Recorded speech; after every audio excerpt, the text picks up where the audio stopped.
पिछले चैप्टर के 50 shades of ओकारुन के बाद इस चैप्टर पे यहाँ पर ये लोग ओकारुन के बॉल के बारे में बात करते रहते हैं। तो यहाँ पर जो क्लास मॉनिटर होती है वो बोलती है कि मैंने ओकारुन तुम्हारे बॉल को पुलिस स्टेशन में जमा कर दिया था, जिसको सुन के ओकारुन खुश हो जाता है और कहता है कि अब तो चलो मेरा बॉल सेफ होगा वहाँ पर, क्योंकि वहाँ पर कोई उसे ले जा नहीं सकता। इतने में यहाँ पर जो क्लास मॉनिटर होती है वो ओकारुन से पूछ लेती है तुम जानते हो क्या उस गोल्डन बॉल के बारे में ओकारुन। तो यहाँ पर ओकारुन जो होता है वो कहता है कि हाँ मैं जानता हूँ, लेकिन मैं तुम्हें समझा नहीं सकता उस गोल्डन बॉल के बारे में, क्योंकि वो थोड़ा अजीब होगा। तुम उसे समझने के लिए ऐसा सोच सकती हो कि वो एक तरह का स्पिरिचुअल एनर्जी बॉल है। अगर मैं तुम्हें बताऊंगा भी तो तुम मेरी बात पर विश्वास नहीं करोगी, इसलिए रहने दो। तो यहाँ पर जो क्लास मॉनिटर होती है वो एक्साइटेड होते हुए ओकारुन को कहती है नहीं ओकारुन, मैं तुम्हारी बात पर विश्वास करती हूँ। तो यहाँ पर ओकारुन जो होता है वो बोलता है क्या तुम मेरी बात पर विश्वास करती हो। तो यहाँ पर जो क्लास मॉनिटर होती है वो कहती है कि जब से मैंने उस गोल्डन बॉल को टच किया है तब से मुझे तुम थोड़े वैम्पायर से दिखने लगे हो और मेरे साथ बहुत ही अजीब अजीब चीजें होने लगी है और मुझे बहुत ही अजीब फील होता है और इतने में मुझे कुछ स्पिरिट दिखने लगी है उस बॉल को जब से छुई हूँ तब से। इसीलिए मुझे लगा था कि शायद तुम दोनों के बीच में कोई कनेक्शन हो सकता है उस गोल्डन बॉल को लेकर। यही रीजन था जिसके लिए मैं तुम्हारे साथ बात करना चाहती थी कब से, लेकिन मुझे अजीब लग रहा था कि मैं ये बात कैसे बोलूं तुमको।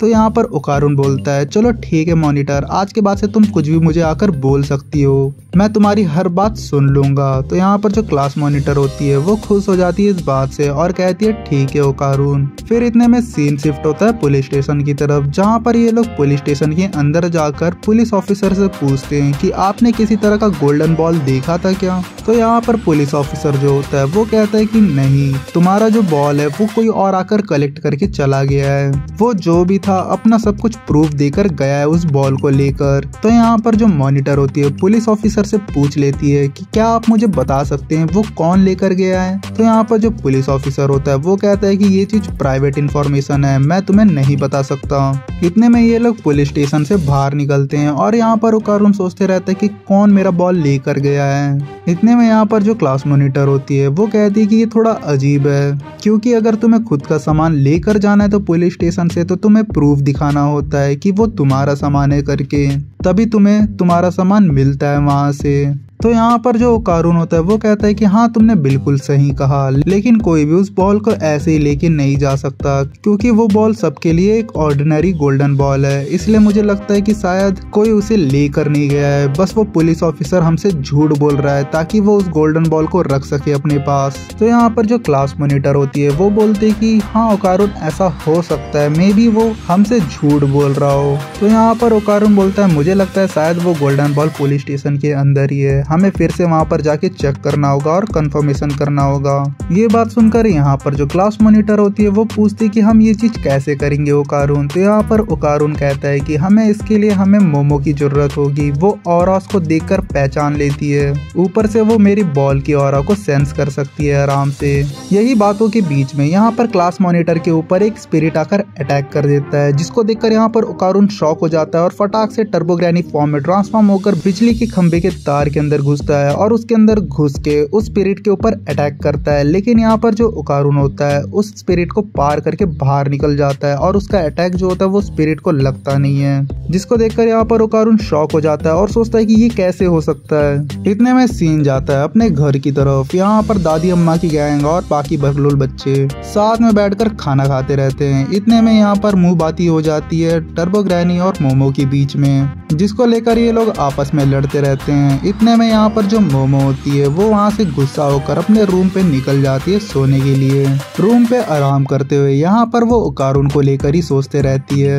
यहाँ पर मोमो सोचते सोचते उस आई लव यू लेटर को लेकर ओकारुन के बारे में सोचती है और यहाँ पर ओकारुन भी उसके ड्रीम में वही बकलोली करते रहता है, सेम चीज। मुझे नहीं पता है मोमो तुम क्या बात कर रही हो, मुझे बिल्कुल भी समझ नहीं आ रहा है। इतने में यहाँ पर मोमो अपने सोच में भी भाव खाते रहती है ओकारुन के सामने और वहाँ से जाने लगती है। इतने में यहाँ पर जो ओकारुन ओकारुन होता है आई लव यू बोलने ही वाला होता है, लेकिन इतने में जो सेको होती है वो मोमो का नाम लेकर चिल्लाते हुए कहती है कि तुमसे तुम्हारा दोस्त मिलना है, जल्दी नीचे आओ। इतने में यहाँ पर ओकारुन का नाम सुनकर यहाँ पर मोमो रेडी हो जाती है, हुडी वुडी पहनकर ओकारुन से नीचे मिलने के लिए। जैसे ही वो नीचे जाती है यहाँ पर जो ओकारुन होता है वो अपने हाथ में मॉनिटर को लेकर मोमो के घर आया होता है, जिसको देखकर यहाँ पर मोमो शॉक हो जाती है। फिर थोड़ी देर में सीन शिफ्ट होता है जहाँ पर हमारी मॉनिटर मैडम को वापस से होश आ जाता है। यहाँ पर वो टर्बो ग्रैनी को घूरते रहती है।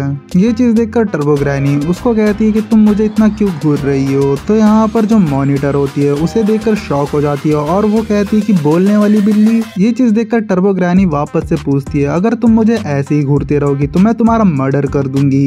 ये बातें सुनकर यहाँ पर जो मॉनिटर होती है वो कहती है कि तुम सब लोग कैसे नॉर्मली बिहेव कर सकते हो, तुम्हारे सामने एक बोलने वाली बिल्ली है। लेकिन यहाँ पर जो टर्बो ग्रैनी होती है वापस से उसे डराते हुए कहती है कि मैं तुम्हें मार दूंगी बेटा, तुम ज्यादा ही बोल रही हो कुछ। ये बातें यहाँ पर मोमो सुन लेती है और वो कहती है कि प्लीज उसे परेशान करना बंद करो, वो अभी अभी थक के उठी है, तुम उसे परेशान कर रही हो अभी टर्बो ग्रैनी। लेकिन इतने में यहाँ पर जो अपनी चश्मिश वाली दीदी होती है उसके ख्याली पुलाव वापस से चालू हो जाते हैं और वो ये सोचती कि शायद ये बिल्ली उस हैंडसम वैम्पायर की चमची हो सकती है। क्या पता वो हैंडसम वैम्पायर मुझे अपने हवस भरी आंखों से मुझे देखे और मेरे साथ गंदी गंदी बातें करे, वो भी जबरदस्ती। इतने में जो टर्बो ग्रैनी होती है क्लास मॉनिटर की ख्याली पुलाव को ब्रेक करते हुए कहती कि तुम किस वैम्पायर की बात कर रही हो, मैं उन भकुओं में बिल्कुल भी नहीं आती हूँ, मुझे उनसे बिल्कुल भी मत जोड़ो। लेकिन यहाँ पर जो क्लास मॉनिटर होती है वो टर्बो ग्रैनी को कहती है कि क्या तुम मेरा दिमाग पढ़ रही हो, तुम सच में एक वैम्पायर हो। तो यहाँ पर जो टर्बो ग्रैनी होती है वो कहती है कि तुम इतने जोर जोर से चिल्ला चिल्ला कर बोल रही हो तो सबको सुनाई दे गई ना। फिर थोड़ी देर बाद में यहाँ पर जो टर्बो ग्रैनी होती है उस क्लास मॉनिटर को टीज करने लग जाती है और यहीं पर आकर चैप्टर एंड होता है। इसके बाद एक्चुअल स्टोरी चालू हो जाएगी इस आर्क की। अभी तक तो बस बकलोली चल रहा था बस।